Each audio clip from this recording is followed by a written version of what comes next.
Père, du Fils et du Saint-Esprit. Amen. Mes très chers frères et sœurs, il peut être fort surprenant qu'en ce jour de fête où l'on a sorti les plus beaux ornements de joie, votre évêque vous lise l'évangile de la mort du Christ. Et on pourrait se dire, t'as trop bu?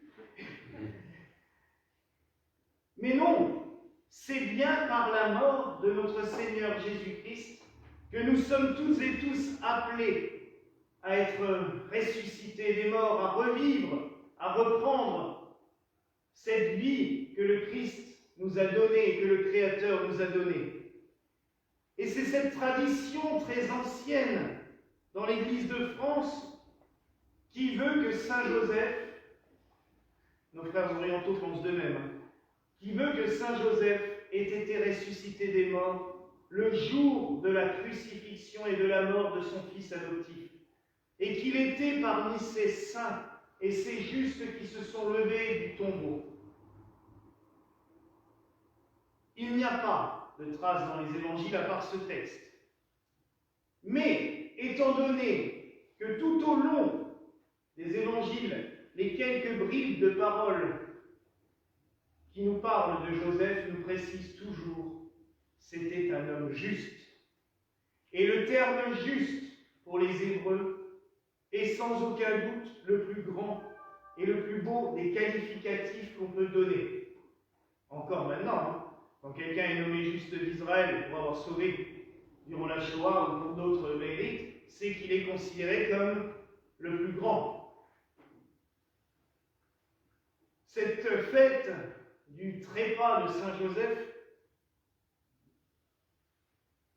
elle est typiquement, je dirais, gallicane et française, puisque nous la devons à deux des plus grands théologiens français connus au XIVe et au XVe siècle, Saint Jean Gerson, chancelier de l'Université de Paris, donc vous imaginez bien quel niveau, qui fut aussi, enfin je le dis pour nous, un des grands défenseurs des libertés gallicanes face à l'impérialisme romain de l'Église, donc pour nous on l'aime bien forcément, et aussi son acolyte, celui avec qui il fut le plus intime dans ce travail autour de Saint Joseph, le cardinal Pierre d'Ailly. C'est d'ailleurs lui qui a rédigé cette magnifique collecte d'entrée, cette prière d'ouverture qui rappelle tous ces grands privilèges que Saint Joseph a reçus. Car il faut bien reconnaître que Saint Joseph il y a des hauts et des bas dans son culte. Là, c'est clair. L'Église l'a souvent mis de côté, voire carrément oublié. C'était, et j'avoue que même pour moi, je vous l'ai déjà dit pendant longtemps, c'était un santon dans la crèche. Et on oubliait tout le reste. Après, c'est devenu un petit peu, au XIXe siècle, un peu de sentimentalisme. On le priait pour avoir ce qu'on a besoin. C'est vrai que ça marche. Ça, il faut reconnaître. Mais, voilà, jeter sa statue dans les réfectoires, voilà, ou dans les foyers paroissiaux. Quand on regarde en Alsace, le nombre de foyers paroissiaux qui s'appellent foyer Saint-Joseph, c'était un petit peu la mode, même il y a un niveau. Hein. Donc, c'était vraiment un petit... Voilà, on pensait à lui, mais il y a eu deux grands élans, franchement, qui ont développé son culte. Et le plus grand fut le XIIIe siècle. Et le XIVe, c'est à cheval sur les deux. Avec des théologiens comme Pierre d'Ailly ou Jean Gerson, ou Saint Bonaventure, puisque la magnifique prose qu'on a chantée juste avant l'Évangile est de Saint Bonaventure. Et j'aime cette parole. Je ne cesserai de prier jusqu'à voir le triomphe de Saint Joseph. C'est beau. Parce que c'est ce qu'il a promis. Il y a quand même un dominicain, Isidore d'Isolanis, qui au XIVe siècle, dans son couvent, a reçu des apparitions qui ont même été à l'époque accréditées par le pape, qui disaient que le jour où l'Église célébrera des fêtes triomphales en l'honneur de Saint Joseph, le royaume des cieux pourra descendre sur la terre. Ah, c'est pas rien. Et du coup, on se demande pourquoi on ne fait toujours rien. Parce que, franchement, Saint Joseph a mérité toutes les grâces. Et le Seigneur s'en sert sans arrêt pour nous combler. Pourquoi nous disons glorieux trépas? Parce qu'il faut bien reconnaître que généralement la mort, c'est pas ce qu'il y a de plus drôle et de plus sympathique. On en sait quelque chose. Parce que franchement, imaginez-vous, j'ai déjà dit hier soir à l'office, imaginez-vous mourir dans une situation comme elle est représentée sur le bas-relief de l'autel. Mourir dans les bras de Jésus et de Marie. Waouh! Franchement, moi, personnellement, on me le propose, je dis oui tout de suite, hein, même si c'est maintenant. Parce que là, il n'y a rien de plus beau. Mourir dans les bras de Jésus et de Marie. Ça, c'est vraiment glorieux. C'est fantastique, c'est exceptionnel. Alors oui, il n'y a pas de texte qui nous dit que ça s'est passé comme ça. Mais bon, on connaît quand même les traditions hébraïques, et on sait que Jésus, jusqu'à l'âge de 30 ans, il était avec son père et sa mère. Il a vécu avec. Donc, on peut bien imaginer que Joseph est mort dans ces conditions-là, les plus belles. Pourquoi nous disons aussi glorieux trépas? Par cette croyance que nous avons, mais avec vraiment une forte conviction, puisque les théologiens depuis 2000 ans en parlent régulièrement, qu'il fut ressuscité et élevé aux cieux. C'est quand même le seul, avec Saint Jean l'évangéliste et Marie, dont on n'a pas de relique ni de corps. Celui qui un jour vous dira on a un os de Saint Joseph, appelez-moi, il va tâter de la crosse, hein, parce que là c'est un menteur patenté. On n'en a jamais vu, et pourtant Dieu sait qu'au Moyen-Âge on a aimé inventer les reliques. Ça, j'avoue qu'on en a créé qui était totalement fictive. Et pourtant Dieu sait le culte qu'on a pour les reliques, ou tout ce qu'on conserve dans l'autel et dans la salle du trésor en bas. Mais il y a un moment, il faut quand même reconnaître qu'on a inventé beaucoup de choses. Mais là, non. Saint Joseph, à part son bâton, dont on atteste la présence à Florence depuis plus de 1300 ans, et son manteau, où là c'est encore plus attesté, puisqu'il est dans la même église de Rome depuis 1650 ans. C'est Saint Jérôme lui-même qui a ramené de Bethléem le manteau de Saint Joseph, et il est conservé au même endroit depuis. Et il est sorti exceptionnellement 3 fois depuis le Covid, mais avant, on ne le présentait même pas aux fidèles, tellement on conservait la relique précieusement dans un coffre-fort à Sainte-Anastasie à Rome. Avec le Covid, Dieu merci, mais je pense que Saint Joseph en a profité, s'est dit, oh, moi je peux faire des miracles, il faudrait juste que les gens puissent me vénérer, ça serait bien. Au XIXe siècle, on a prélevé quelques parcelles de ce manteau, dont celle qui est au milieu du reliquaire. On a l'acte authentique qui certifie que la parcelle a bien été prélevée là-bas et qu'elle a été déposée dans cette lunule. Et le sceau est toujours intact, ce qui est une merveille, parce que souvent, il faut bien reconnaître, on trouve des reliques.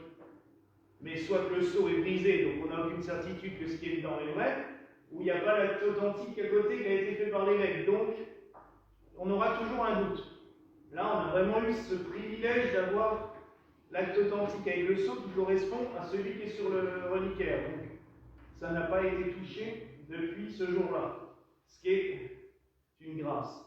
Mais de toute façon, avec Saint Joseph, tout est grâce, tout le temps. Même quand on le prie et qu'on a l'impression qu'il ne nous exauce pas sur le moment. Mais qu'est-ce qu'il fait? Quand ça vient, on sait pourquoi et comment et pourquoi on a dû attendre. Il faut accepter. Comme il a dû accepter beaucoup de choses, je vous le rappelle, je ne vais pas refaire la liste, parce que tout ce qu'il a dû avaler quand même, ça a été quand même compliqué durant sa vie. Imaginez, être obligé de s'occuper du Fils de Dieu. Avec tout le monde qui avait juste qu'une envie, c'est de le tuer. C'est sympa, c'est agréable, sans compter la réputation. Mais non, il nous apprend l'acceptation, il nous apprend à dire, bah oui, les choses viennent à un moment. Il faut savoir accepter. Des fois patienter, des fois attendre, c'est long. Il nous apprend la patience, vous savez cette vertu que votre évêque n'a pas du tout. Mais que pas grand monde a. Celui qui dit qu'il est très patient, j'aurais du mal à y croire parce que je pense que c'est vraiment la vertu humaine qu'on a le plus de mal à acquérir. La patience. Et à chaque fois qu'on se dit, ça y est, c'est bon, maintenant j'y arrive. Maintenant, il y a toujours un nouvel élément qui fait qu'on se rend compte que maintenant, en fait, on l'est toujours pas. Parce qu'on a ce sentiment. Mais c'est normal aussi. Ça fait partie de notre nature humaine. Mais ce qui est beau, c'est de le reconnaître. C'est de demander cette grâce à Saint Joseph. Mais ce que je trouve vraiment beau, c'est de le célébrer.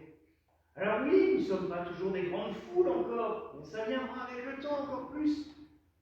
Parce que ces fêtes, elles existaient. Et moi, c'est la seule chose qui me rendrait, parce que la fête du 15 janvier n'est pas une invention de notre part. Jean Gerson et Pierre Dailly l'avaient fait voter par le concile de Constance à l'époque. Comme le 23 janvier, la fête du mariage de Marie et Joseph. Ces fêtes étaient actées dans l'Église. Puis du jour au lendemain, on les a oubliées, supprimées. Alors on fait juste une fête le 19 mars. On fait Saint-Joseph artisan le 1er mai. Mais ça, on sait très bien. Je l'expliquerai. Ça ne me dérange pas de célébrer Saint-Joseph, plus si elle fête en son honneur, puis je suis content. Mais la fête du 1er mai, elle est politique. Au XIXe siècle, les mouvements syndicaux ont créé la fête du travail le 1er mai.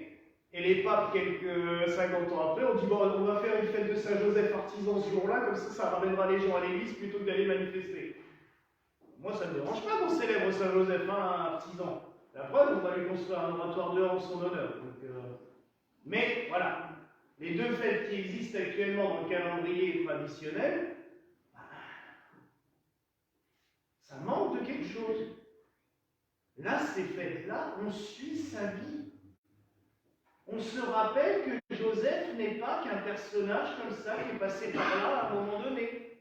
Il a eu une part active dans l'œuvre du salut. Saint Jean-Paul II, et là je dis bien Saint Jean-Paul II parce qu'il a eu des paroles magnifiques, notamment quand il a appelé Saint Joseph Custos Redemptoris, le gardien du Rédempteur.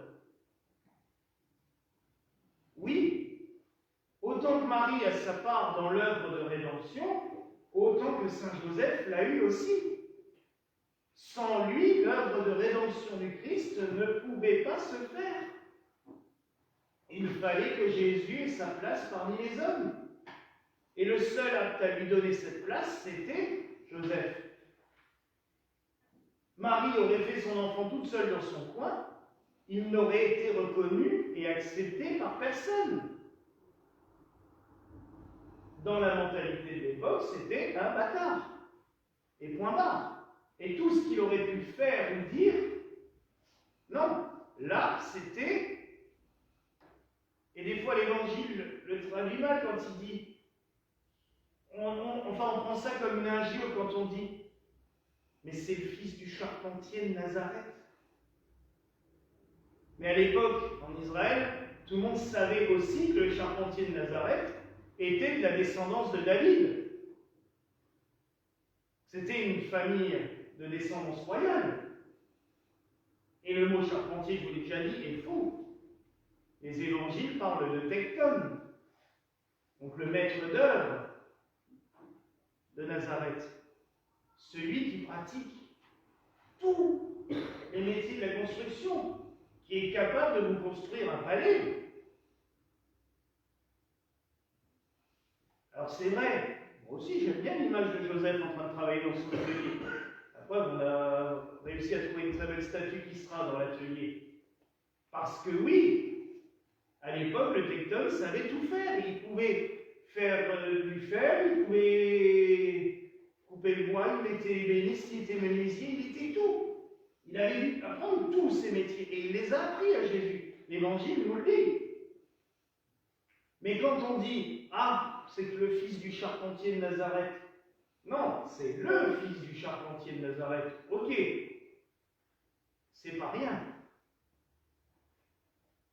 Écoutons-le quand il parle, parce qu'il est de la race de David. Et les textes, comme nous l'avons lus, quand on annonce, et hier soir pendant les psaumes aussi, on l'a lu à plusieurs reprises, je ferai régner sur Israël la descendance de ton trône, dit le Seigneur à David. Donc il fallait passer par Joseph. Donc Saint Joseph a une œuvre mais primordiale dans la rédemption. Nous ne serions pas là à parler du Christ, à le célébrer, à le prier, à être baptisé, à communier, si Joseph n'avait pas été là. Donc il y a vraiment toutes les raisons de lui rendre gloire et de le glorifier. Et quand j'entends les promesses faites à Isidore d'Isolamis, je me dis, mais qu'est-ce qu'on attend pour faire des fêtes dans tous les sanctuaires du monde en son honneur? Il nous le dit. Quand les fêtes triomphales seront célébrées en l'honneur de Saint Joseph, le royaume des cieux pourra descendre sur la terre. On attend quoi? Si, il va peut-être falloir qu'on fasse beaucoup de sanctuaires, nous, et faire des fêtes. Mais du coup, j'ai encore plus de joie et de bonheur à célébrer ce glorieux trépas de Saint Joseph. Puis je vous dirais que cette année, petite confidence, j'ai encore plus de joie à le célébrer, vu qu'on a pu trouver, il n'y a même pas quelques mois, ce bas-relief fabuleux sur la mort de Saint Joseph, qui donne tout son sens à cette célébration. Et je vous avoue qu'hier soir, c'était vraiment une émotion, en commençant l'office avec Antoine, de le voir. Je me disais, oh, il nous a vraiment encore fait une belle grâce et un beau cadeau, parce que c'est émouvant. Hier soir, l'office, c'est ce qu'on appelle le transitus. Donc en fait, on a chanté les psaumes, on a lu des textes de Saint François de Sales, des antiennes écrites par la vénérable Maria d'Agreda, qui relatent un petit peu les derniers instants de Saint Joseph. On l'a accompagné. C'était beau, ça faisait du bien. Et je vous avoue qu'en situation un petit peu de crise et angoissante en ce moment, ça nous a apaisés. Ça nous a libérés d'un certain poids. Et ceux qui étaient là, ça leur a fait du bien, et ça c'est le principal. Mes frères et sœurs, n'hésitez pas à déposer vos fardeaux devant Saint Joseph. N'hésitons pas à le faire. Il est là, il n'attend que ça, tout le temps. Et je vous avoue, même moi j'oublie souvent d'aller lui déposer les fardeaux. Je me dis, mais pourquoi Attends, tu n'arrêtes pas de leur dire et tu ne le fais pas toi-même. Parce que des fois on oublie. On est pris dans le feu de l'action et on zappe. Et pourtant, au moins 100 fois par jour, je passe devant l'autel. Mais, voilà. Alors n'oublions pas de le faire. Il attend ça. Et je dirais même que c'est le boulot que Dieu lui a assigné. Aide-moi à porter la charge qu'ils ont sur leurs épaules. Décharge-les, libère-les, aide-les, soutiens-les. Et alors là, oui, quand nous comprenons cela, nous comprenons que nous avons qu'une chose à faire. Le prier, le célébrer, le chanter. Et je terminerai par encore mieux. L'aimer. Aimons Saint Joseph comme il nous aime. Voilà la grâce que je vous souhaite au nom du Père, du Fils et du Saint-Esprit. Amen.